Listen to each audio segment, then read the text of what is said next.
사랑의 하나님, 오늘도 계신 곳에서 우리를 좋은 길로 인도해 가시니 감사합니다. 우리의 지혜보다 뛰어나셔서 코로나 가운데에서도 주님만 따라가면 되도록 하시니 이 또한 감사합니다. 코로나로 인해 예배와 모임이 멈춰지고 있습니다. 이스라엘 백성들을 광야에서 빚어가신 것처럼 우리 또한 환난 속에서 주님만 바라보는 연습을 시켜주시옵소서. 힘든 상황 속에서도 아이들 위해 헌신하시는 선생님들 축복하여 주시고, 주님의 말씀 가르치기에 항상 힘쓰시는 목사님 축복하여 주시고, 영육간의 건강을 허락하여 주시옵소서.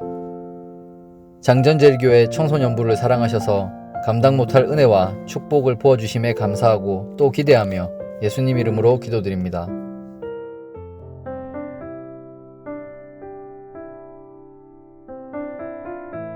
에훗 후에는 아낫의 아들 삼갈이 있어 소모는 막대기로 블레셋 사람 600명을 죽였고 그도 이스라엘을 구원하였더라.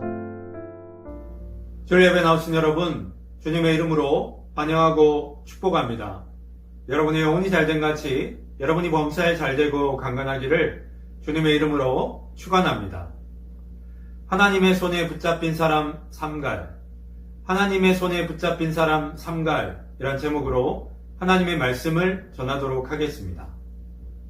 지금 일본에서는 도쿄올림픽이 진행 중인 가운데 있습니다. 이 코로나 바이러스의 확산으로 인해서 예전보다는 사람들의 관심이 조금 덜하긴 하지만 그래도 우리나라 선수들이 메달을 땄다는 소식은 국민들에게 큰 기쁨이 되는 것 같습니다. 이번 올림픽에서 가장 큰 관심을 받고 있는 선수 가운데 한 명이 김재덕이라는 선수입니다. 이 선수는 양궁 국가대표로 금메달을 2개나 땄습니다. 이 경기 때마다 목이 터져라 파이팅을 외치는 모습은 함께 경기하는 동료들에게도 힘을 불어넣어 주었습니다. 우리나라에서 이 양궁 국가대표 선수가 된다는 것은요, 올림픽에서 금메달을 따는 것보다 더 어려운 일이라고 합니다.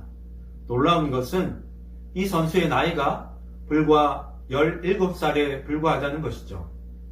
길에서 만나면 아마 평범한 고등학생인 줄 알고 지나쳤을 텐데 이 올림픽에서 금메달을 딸 정도의 실력을 갖췄다니 대단하다는 생각이 듭니다. 그런데 이 선수가 주목받는 또 다른 이유가 있습니다. 바로 가정 환경 때문입니다. 김재덕 선수는 6살 때부터 할머니의 손에서 자랐다고 합니다. 어머니는 안 계시고 아버지도 이 몇 해 전에 뇌졸중으로 쓰러지셔서 병원에 계신다고 합니다. 키워주신 할머니도 지금은 연세가 많으셔서 요양병원에 계신다고 합니다. 한마디로 소년 가장이죠. 17살의 나이에 벌써 한 가정의 생계를 책임져야 하는 사람이 된 것입니다. 이런 사실을 아는 코치 선생님은 김재덕 선수가 파이팅을 외칠 때마다 안쓰러운 마음이 들었다고 합니다. 17살의 어린 제자가 나라를 대표한다는 부담감, 또 가정의 생계를 책임져야 한다는 부담감을 짊어지고 있는 모습이 안타깝기도 하지만 또 한편으로는 대견스럽기도 했던 것이죠. 실력이 있고 능력이 있는 사람은 사람들의 관심을 받습니다. 하지만 특별한 스토리가 있는 사람은 사람들의 마음에 오랫동안 기억되죠. 김재덕 같은 선수가 사람들에게 많은 관심을 받는 이유는 단순히 실력만 좋아서 그런 것이 아닙니다. 자기만의 특별한 스토리가 있기 때문이죠. 어려운 환경 속에서도 좌절하지 않고 탁월한 결과를 이뤄냈기 때문입니다. 실력과 능력을 갖추면 사람들의 관심을 잠깐 받을 수는 있습니다. 그러나 스토리가 있는 사람은 사람들의 마음속에 오래 기억이 되죠. 그래서 스펙보다 중요한 것이 자기만의 스토리가 있어야 한다는 것입니다. 사사계에는 모두 12명의 사사가 등장합니다. 예전에는 이 사사를 크게 대사사와 소사사로 나누었는데요. 얼마나 큰 일을 했는지에 따라 구분했던 것이 아니라 기록된 양이 많은 경우에는 대사사로, 또 적은 경우에는 소사사로 구분을 했습니다. 언니엘이나 드보라, 기드온, 삼손 같은 경우가 대사사에 속합니다. 반면에 오늘 말씀의 주인공인 삼갈의 경우는 한 절만 기록되어 있기 때문에 소사사로 구분할 수 있습니다. 삼갈 이전의 사사였던 이 에훗 때문에 이스라엘은 무려 80년 동안이나 평화롭게 지냈습니다. 온니엘이 사사로 있는 동안 40년의 평화가 있었고요. 드보라가 사사였던 동안에도 40년의 평화가 있었습니다. 그런 사실을 생각해보면 이 에훗이 세웠던 공이 얼마나 컸는지 우리가 알 수 있습니다. 그런 대단한 사람의 뒤를 이어 사사가 된 사람이 바로 삼갈이었습니다. 그런데 성경에는 이 삼갈에 대한 정보가 별로 없습니다. 아낫의 아들이라는 정보가 전부죠. 성경에서 굳이 이 아버지의 이름을 언급한 것은 거기에 삼갈이라는 인물에 관한 힌트가 들어있기 때문입니다. 가나안 이방 여신들 가운데 아낫이라는 여신이 있었습니다. 아낫은 이 바알 신의 아내로 여겨졌던 여신이었습니다. 아낫 여신이 삼갈 아버지의 이름과 관련이 있다고 보았던 것이죠. 그러니까 삼갈의 집안은 이방신이었던 아낫을 섬기던 집안이었다는 것입니다. 한마디로 우상을 숭배했던 집안이었던 것이죠.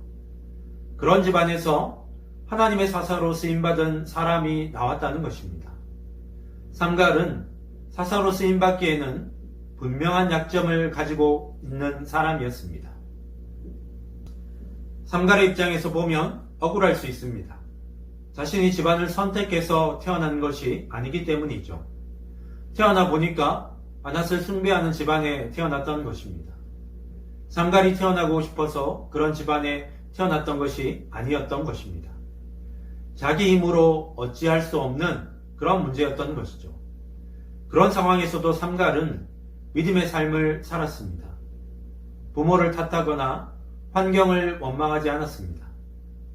이 세상에는 자기 힘으로 바꿀 수 있는 것이 있고 그럴 수 없는 것이 있습니다. 바꿀 수 없는 것을 붙들고 불평하는 사람은 어리석은 사람이라고 할 수 있습니다. 삼갈은 원망과 불평으로 인생을 망치거나 허비하지 않았습니다. 주어진 환경 속에서 최선을 다해서 살았고요.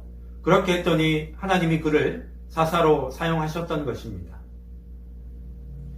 좋은 집안에 태어나지 못했다는 생각이 든다면 그것은 여러분의 잘못이 아닙니다. 태어날 때부터 남들보다 가진 것이 부족한 것 같다면 그것도 여러분의 잘못이 아닙니다. 그러나 남과 비교하면서 자신의 삶을 비관하고 함부로 시간을 낭비하고 있다면 그것은 여러분의 잘못입니다. 에훗도 오른손에 장애가 있었습니다. 하지만 장애를 원망하느라 세월을 낭비하지는 않았습니다. 드보라는 이스라엘 사회에서 천대받고 무시당하는 여자로 태어났습니다. 하지만 세상을 탓하지 않았습니다. 에훗처럼 태어났다면 에훗처럼 살면 됩니다. 드보라처럼 태어났다면 드보라처럼 살면 됩니다.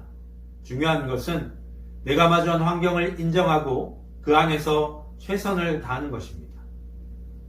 사람들은 이 에훗이 이룬 업적이 워낙 크다 보니까 그가 오른손에 장애를 가지고 있었다는 사실을 사람들이 쉽게 잊어버립니다.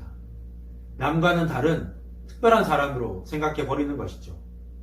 그런 사람은 환경을 탓하거나 남과 비교하면서 쉽게 포기하고 맙니다. 원망하고 불평하다가 세월을 낭비하고 마는 것이죠. 사람이 세상을 살아가는 데 있어서 정말 중요한 것은요, 삶의 태도와 자세라고 할 수 있습니다. 원망과 불평이 떠나지 않는 사람은 주변 사람들도 불편하게 만들지만 하나님도 불편하게 만듭니다. 하나님께 쓰임받는 사람은요, 어떤 상황에 있었든지 감사할 줄 아는 사람입니다. 감사하는 사람은 삶의 태도가 다를 수밖에 없습니다. 실력과 태도는 삶을 변화시키는 중요한 요소입니다. 그런데 이 두 가지는요, 좀 차이가 있습니다. 실력은 노력하면 그래도 어느 정도까지는 성장을 시킬 수 있습니다. 반면에 태도나 자세는 쉽게 바뀌지 않습니다. 오랫동안 굳어진 습관을 통해서 몸에 배었기 때문이죠. 그래서 태도나 자세는 쉽게 바뀌지 않습니다. 원망하고 불평하는 사람은요, 보이는 것을 부정적으로 바라보고 해석하기 때문에 그런 태도가 나오는 것입니다. 하나님이 내 삶을 다스리시고 인도하심을 믿는 사람은 함부로 불평하지 않습니다. 세상이 다 끝난 것처럼 함부로 살지 않습니다. 감사할 줄 아는 사람, 하나님께서 일하실 것을 믿고 최선을 다하는 사람이 하나님께 쓰임받는 사람이 될 수 있습니다. 그러므로 부정적인 것에 집중하고 쉽게 원망하거나 불평하는 자세는 빨리 버려야 합니다. 참된 지혜는요, 감사할 줄 알고 긍정적인 태도를 가지는 것입니다. 그런 습관이 좋은 태도를 만들고 그런 태도를 가진 사람이 하나님께 쓰임받게 되는 것입니다. 성경이 삼갈에 대해서 이야기하는 또 다른 특이점은 소모는 막대기로 이 블레셋 사람 600명을 죽였다는 것입니다. 소모는 막대기는 이 목축을 주업으로 하는 이스라엘에서는 흔하게 찾아볼 수 있는 그런 도구입니다. 굉장히 평범한 도구죠. 그런데 전쟁터에 소모는 막대기를 가져갔다는 사실을 생각하면 너무 황당해 보입니다. 전쟁을 치른 사람들은 막대기로 싸움을 한다는 것 자체가 말이 안 된다는 것을 잘 알고 있습니다. 그런데 어떻게 삼갈은 그런 막대기로 전쟁을 치를 생각을 했을까요? 바로 하나님에 대한 믿음 때문이었습니다. 하나님이 함께 하신다는 믿음 때문이었던 것이죠. 비록 소모는 막대기라 할지라도 그것이 하나님의 손에 붙들리게 되면 나라와 민족을 구원할 수 있는 특별한 도구가 될 수 있다는 것을 믿었던 것입니다. 이 다윗이 골리앗과 싸울 때 특별한 도구를 가져갔던 것이 아닙니다. 다윗이 가져간 것은요, 길바닥에 굴러다니는 돌멩이였습니다. 골리앗은 그런 다윗의 모습을 보고 얼마나 어이가 없었던지 이 다윗을 향해 저주를 퍼부었습니다. 그러자 골리앗을 향해 다윗이 고백하죠.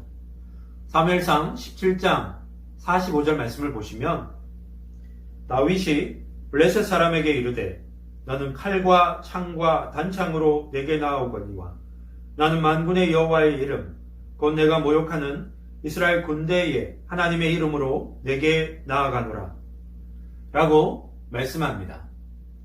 다윗이 의지했던 것은 돌멩이가 아니라 자신과 함께 하시는 하나님이었습니다. 예수님이 5,000명을 먹이신 이 오병이어의 사건은요, 어린아이가 가져온 보리떡 5개와 물고기 2마리로부터 시작이 되었습니다. 하나님이 함께 하시면 평범한 것도 특별한 것이 될 수 있습니다. 예수님의 제자들은 어부, 세리, 창기와 같은 사람들이 줄을 이뤘습니다.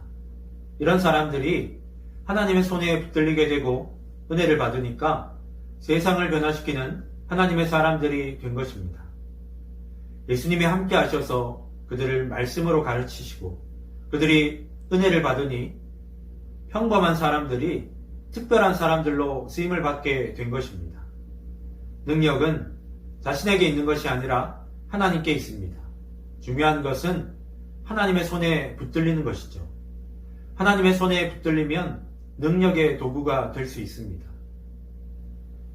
하나님을 믿는 사람들이 저지르는 가장 큰 실수 가운데 하나는요, 주어진 상황과 환경에 눌려서 평생을 평범한 사람으로 살아가는 것입니다.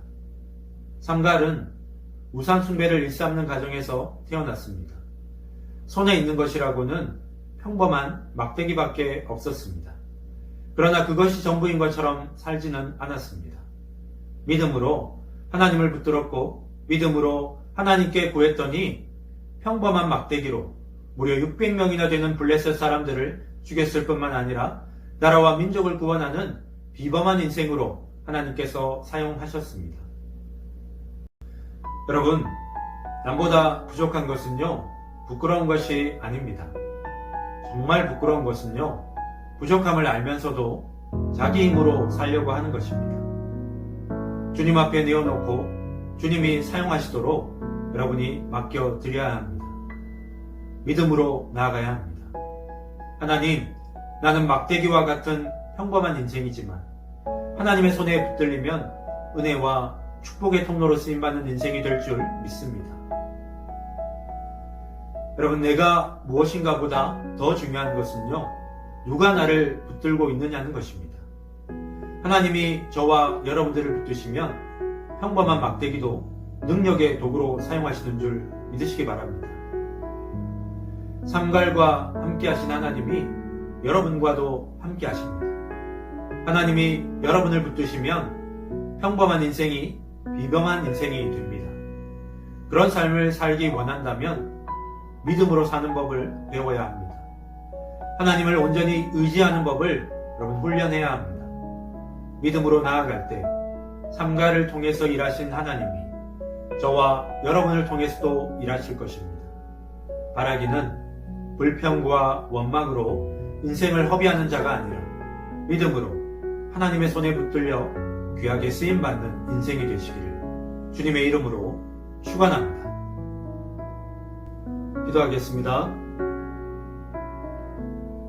하나님, 부족하고 내세울 것 없는 인생도 하나님이 붙드시면 나라와 민족을 구원하는 특별한 도구로 사용하시는 것을 오늘 말씀을 통해서 들었습니다. 내가 처해 있는 상황과 환경에 집중하는 인생이 아니라 누가 나를 붙드시고 계시는지를 바라볼 수 있게 해주시옵소서. 하나님의 손에 붙들려 하나님의 뜻을 따라 쓰임받는 인생으로 살아갈 수 있는 저희들이 되기를 원합니다. 믿음으로 사는 법을 배우게 하시고 하나님을 의지하는 법을 훈련하며 나아갈 때 하나님 믿음의 사람으로 성장할 수 있도록 사랑하는 우리 청소년 친구들을 붙들어 주시옵소서. 감사드리며 예수님의 이름으로 기도드립니다.